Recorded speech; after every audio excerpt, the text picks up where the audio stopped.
Assalamualaikum warahmatullahi wabarakatuh.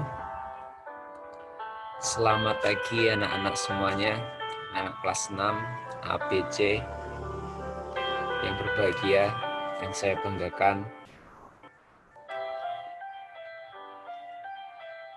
Jangan lupa jaga kesehatan di rumah, jaga kebersihan, sering cuci tangan setelah melakukan aktivitas,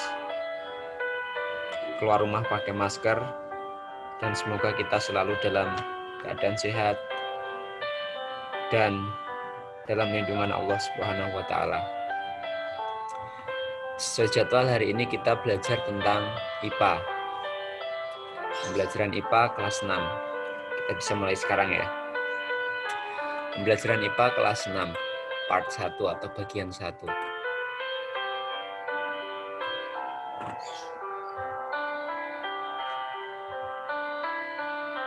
Perkembangbiakan tumbuhan secara generatif. Masih pernah mendengar ya perkembangbiakan tumbuhannya. Ciri-ciri makhluk hidup pasti berkembang biak. Ya, baik hewan ataupun tumbuhan. Ciri-ciri makhluk hidup adalah berkembang biak. Sebenarnya ciri-ciri yang lain banyak ya, ada bernafas, ada bergerak. Jadi salah satu ciri makhluk hidup itu adalah berkembang biak. Untuk apa berkembang biak itu? Tumbuhan berkembang biak untuk menghasilkan keturunan dan agar tidak punah. Mungkin kita kadang-kadang bisa mengamati di lingkungan sekitar, kita hanya bisa melihat tanaman itu hanya di dalam gambar atau hanya di dalam cerita saja. Tapi sudah tidak ada, karena mungkin tanaman itu sudah punah, karena tidak bisa berkembang biak, mungkin karena diburu oleh manusia. Jadi tujuan makhluk hidup, tujuan tanaman berkembang biak di sini untuk menghasilkan keturunan dan agar tidak punah atau mempertahankan keturunannya. Salah satu cara perkembangbiakan tumbuhan adalah secara generatif. Berarti ada cara lain, yaitu vegetatif. Yang kita bahas hari ini adalah dengan cara generatif. Apa itu perkembangbiakan secara generatif? Yang dinamakan perkembangbiakan secara generatif yaitu perkembangbiakan yang terjadi melalui proses peleburan sel kelamin jantan dan sel kelamin betina pada tumbuhan.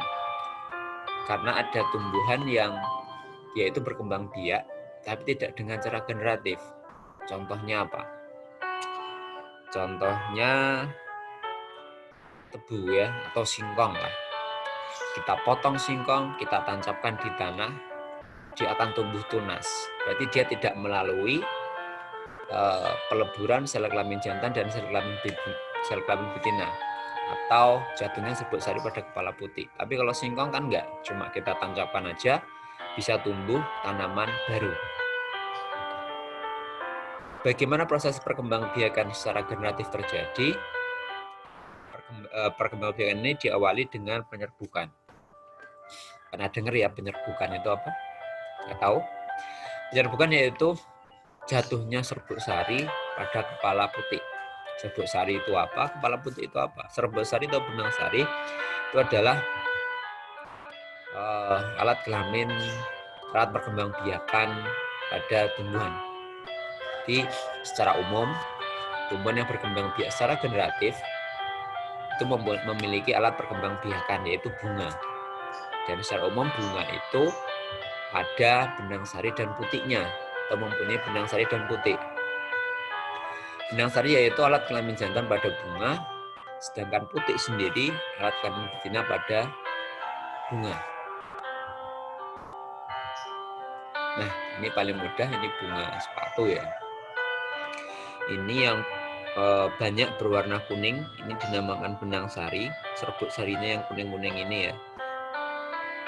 Terus kepala putih ini, ada beberapa ini, kalau kita hitung kelihatan ada 5. Bunga ini mencolok, biasanya penyerbukan ini dibantu oleh hewan. Misalnya lebah, dia hinggap di benang sari, setelah hinggap benang sari akhirnya hinggap di putih. Ternyata ketika dia pindah itu, dia membawa benang sari, akhirnya terjadilah penyerbukan. Contoh tumbuhan yang berkembang biak secara generatif, apa saja itu? Ada jambu, ada mangga, jeruk, apel, rambutan, dan masih banyak lagi jika kalian amati di lingkungan sekitar rumah kalian. Nah, ini contoh gambarnya ya. Nah, ini adalah jambu biji ya. Nah, jambu kristal atau jambu biji. Di sini kita bisa melihat ada kepala putih dan benang sari. Ini ada mahkotanya. Terus berikutnya ini jambu air. Berikutnya ada ini tanaman jeruk, ada bunganya juga. Dan ini adalah tanaman mangga. Jadi keempat contoh ini tanaman yang berkembang biak dengan cara generatif, yaitu melalui penyerbukan. Terus setelah terjadi penyerbukan, maka ya, terjadi pembuahan. Apa itu pembuahan? Serbuk sari melebur dengan sel telur. Nanti setelah terjadi pembuahan akan membentuk zigot. Pernah dengar nggak zigot? Zigot itu kita mungkin bisa mengatakannya ya bakal biji lah kira-kira gitu ya. Zigot tumbuh menjadi embrio atau tunas tumbuhan dalam biji. Kalau kita melihat pisang, ternyata pisang itu tidak tumbuhan yang berkembang biak secara generatif. Ya, karena tumbuhnya tunas baru pada pisang itu tidak melalui peleburan serbuk sari dan kepala putih, tapi tumbuh dari tanah ya, melakukan berupa tunas baru. Kita kembali lagi, zigot zigot tumbuh menjadi embrio atau tunas baru di dalam biji tersebut di dalam buah. Biji yang ditanam akan menjadi tumbuhan baru. Contoh paling mudah, ketika kita menanam jagung ya. Ketika kita menanam jagung, setelah kita panen, jagung itu bisa kita tanam lagi, menjadi tumbuhan baru lagi, dipanen lagi, bisa ditanam lagi. Atau contoh yang lain, ketika kita makan mangga. Kita makan mangga, biji mangga itu bisa kita tanam lagi, akhirnya tumbuh menjadi tumbuhan yang besar lagi. Nah, sama seperti ini, tumbuhan baru akan tumbuh menjadi tumbuhan dewasa. Tumbuhan dewasa akan berbunga dan menghasilkan biji kembali, dan akhirnya seperti itu terus, seperti siklus kehidupan.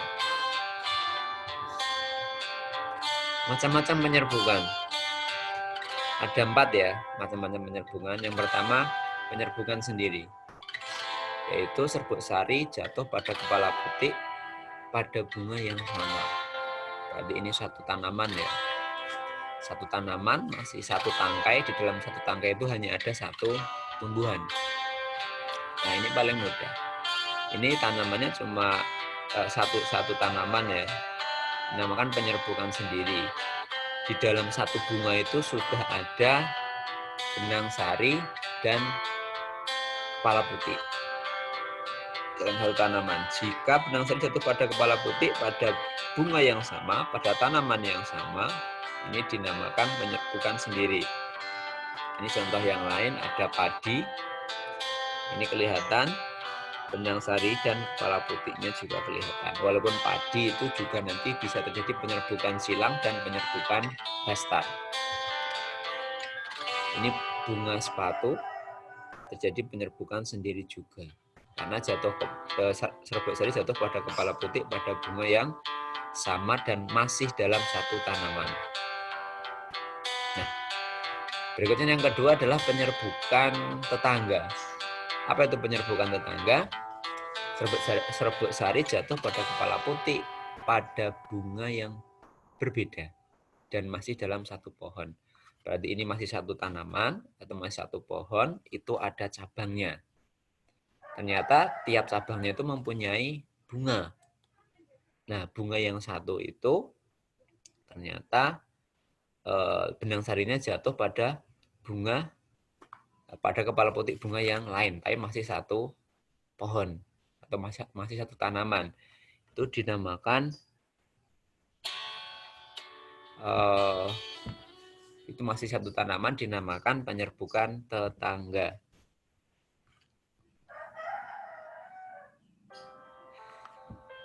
Contohnya ya, contoh dalam gambar.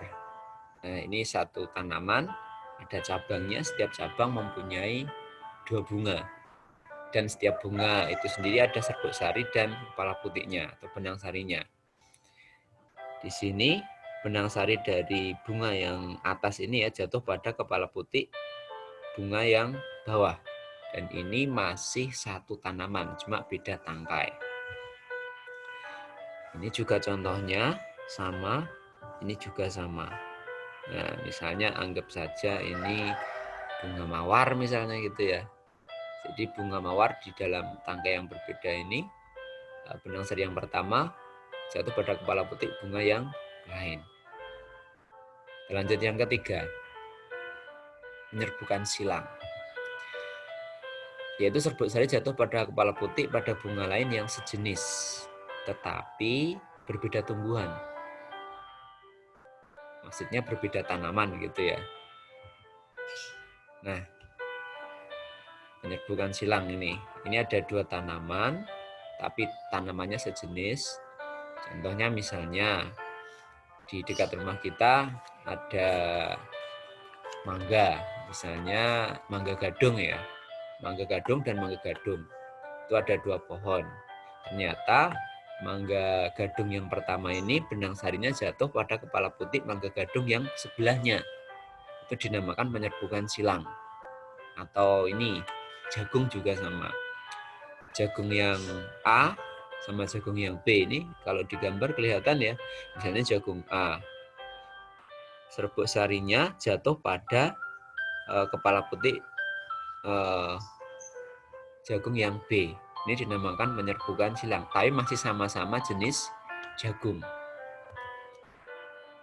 Nah, ini juga. Yang keempat, penyerbukan bastar.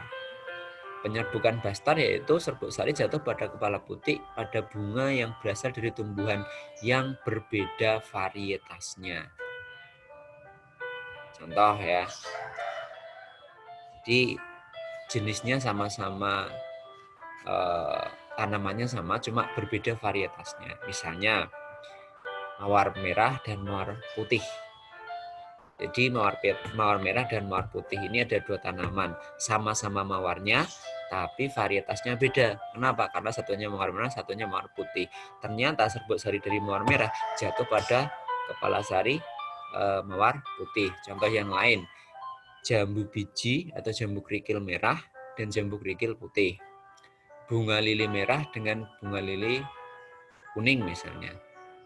Terus bunga jambu air, tanaman jambu air yang merah dengan jambu air yang hijau, nah atau yang putih. Itu namanya penyerbukan bastar. Tapi masih dalam satu jenis tanaman, cuma berbeda varietasnya. Contoh yang lain juga mangga gadung sama mangga keong. Nah, ini namanya penyerbukan bastar. Berikutnya macam-macam penyerbukan berdasarkan perantaranya. Jadi ada jatuhnya serbuk sari itu ada beberapa perantara. Yang pertama dengan perantara angin, yaitu angin meniup serbuk sari hingga terlepas dari tangkainya dan jatuh pada kepala putik. Biasanya bunga ini ringan, tidak punya kelenjar madu. Kalau punya kelenjar madu nanti biasanya dibantu oleh hewan. Dan jumlah serbuk sarinya juga banyak. Contoh di sini ada bunga rumput, bunga jagung, bunga padi, dan lain-lain. Jadi biasanya dia itu dengan perantara angin. Ini ya. Yang paling kelihatan gambarnya seperti ini. Nah, ini juga kelihatan jagung kena angin, akhirnya benang sari dari jagung satunya jatuh di kepala putih jagung yang lain. Penyambungan dengan perantara air biasanya terjadi pada waktu hujan. Sebenarnya nggak hujan pun juga bisa ya, seperti tanaman eceng gondok mungkin ya, atau tanaman bunga tulip. Ketika airnya goyang-goyang atau terjadi banjir misalnya, benang sari bisa jatuh pada kepala putih dan rontok gitu tadi. Nah ini, atau ini juga kelihatan. Berikutnya, penyerbukan dengan perantara hewan. Penyerbukan ini terjadi karena bantuan hewan seperti kupu-kupu, lebah, kelelawar, kumbang, siput, dan lain-lain. Pasti juga ada ciri-cirinya bunga yang dibantu perantaranya hewan. Ciri-ciri bunga ini yaitu mahkotanya besar, warnanya mencolok. Jadi ketika warnanya mencolok itu tanaman itu pengen sekali ikut hinggap di sana. Nah, terus ciri-ciri yang lain adalah baunya harum. Nah, kalau baunya busuk itu biasanya yang hinggap bukan lebah ya, tapi lalat seperti bunga bangkai itu ya, bunga Rafflesia arnoldii. Serta selain baunya harum, dia juga punya lonjar madu. Nanti ada burung kolibri juga yang membantu penyerbukan. Jadi burung yang menghisap madu namanya burung kolibri itu ya, ada juga. Contoh bunga mawar ini, bunga melati, bunga kenanga, bunga sepatu, warnanya mencolok tadi. Berikutnya ini contohnya ya. Nah, hewan yang hinggap di kupu-kupu yang hinggap di bunga. Ini lebah yang hinggap di bunga. Nah, ini kelelawar. Ini siput. Udah lengkap ini contohnya. Berikutnya, penyerbukan dengan perantara manusia. Ada beberapa tumbuhan yang tidak mungkin. Ada tumbuhan yang tidak mungkin terjadi penyerbukan jika tidak dibantu oleh manusia. Contoh bunga pada tanaman salak dan tanaman vanili ya. Karena benang sari dan putihnya itu pada tumbuhan yang pada salak yang berbeda. Jadi perlu dipotong yang benang sarinya untuk ditaburkan di kepala putih tadi. Oke ya. Bunga pada tanaman salak dan bunga pada tanaman vanili ini ya. Berikutnya bagian-bagian bunga. Kelopak, mahkota, putih, benang sari. Atau benang sari dulu baru putih. Ada mahkota, ini mahkota yang bagus ini ya. Terus putih ini yang ada di tengah. Benang sari biasanya yang agak banyak. Ada kelopaknya. Kelopak itu seperti daun ya yang warna hijau. Kalau mahkota itu lebih cenderung ke perhiasannya itu ya. Ada tangkai bunganya. Nah ini juga jelas kelihatannya benang sari, kepala putih, mahkota, daun pelindung, dan lain-lain. Bunga dibedakan menjadi dua. Ada bunga lengkap dan bunga tidak lengkap. Bunga lengkap yaitu bunga yang memiliki kelopak tadi ada, mahkotanya ada, benang sari ada, putih juga ada. Ada nggak bunga yang tidak memiliki mahkota, tidak memiliki kelopak? Ya ada pastinya. Bunga tidak lengkap, bunga yang tidak memiliki salah satu atau beberapa bagian bunga. Entah mungkin nggak punya mahkota, atau nggak punya benang sari, atau nggak punya putih. Itu dinamakan bunga tidak lengkap. Bunga yang tidak memiliki salah satu atau beberapa bagian bunga. Berikutnya ada berdasarkan alat perkembangbiakannya, bunga juga dibedakan menjadi dua. Bunga sempurna dan bunga tidak sempurna. Bunga sempurna itu apa? Bunga yang memiliki benang sari dan putih. Jadi kalau bunga sempurna itu yang dibahas cuma 2, benang sari sama putik saja. Tidak dibahas mahkotanya atau dibahas mahkotanya, tapi yang dibahas adalah benang sari dan putiknya. Jika bunga itu punya benang sari dan putik, maka dinamakan bunga sempurna. Berarti ada dong ya, adalah ya bunga yang dinamakan tidak mempunyai, hanya punya benang sari saja, putiknya tidak ada. Bunga apa contohnya? Bunga salak tadi ya, karena di salak itu mungkin salah satunya punya benang sari tapi tidak punya putik, maka dibantu oleh manusia tadi. Atau bunga anggrek, bunga, kalau contoh yang sempurna tadi ya, bunga yang memiliki benang sari dan putik. Contohnya bunga anggrek, bunga sepatu, bunga bougainville, bunga matahari. Yang terakhir ini ya, bunga tidak sempurna. Bunga yang hanya memiliki benang sari saja atau hanya memiliki putik saja di dalam satu bunga. Contoh bunga jagung. Ya, bunga jagung itu ya, yang atas itu bunganya cuma ada benang sarinya saja, yang bawah yang kobot itu berarti sebenarnya juga dinamakan bunga, tapi dia khusus putik saja. Terus ada bunga pepaya, bunga kelapa, ada bunga pada tanaman salak, terus ada tanaman melinjo,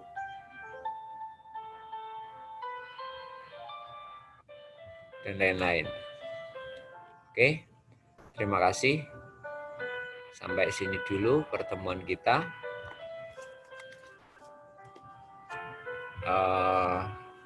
Jangan lupa nanti mengerjakan tugas dari Pak Mutakin ya. Tugasnya adalah mengerjakan soal, terus ditulis di buku, difotokan, dan dikirimkan ke wali kelas masing-masing. Jadi untuk di video pembelajaran ini, kalian anak-anak kelas 6 mau diringkas boleh, nggak ditulis juga tidak apa-apa, karena yang tadi ini kan terlalu panjang ya. Kalau mau ditulis bagus, kalau nggak apa-apa. Yang pasti yang harus dikerjakan adalah tugas. Tugasnya berupa soal, ditulis di buku IPA, difotokan, dikirimkan ke wali kelas masing-masing. Oke, cukup itu dulu. Terima kasih atas perhatiannya. Terima kasih telah menonton video pembelajaran ini. Kita tutup dengan bacaan alhamdulillah bersama. Alhamdulillahirrahmanirrahim. Assalamualaikum warahmatullahi wabarakatuh.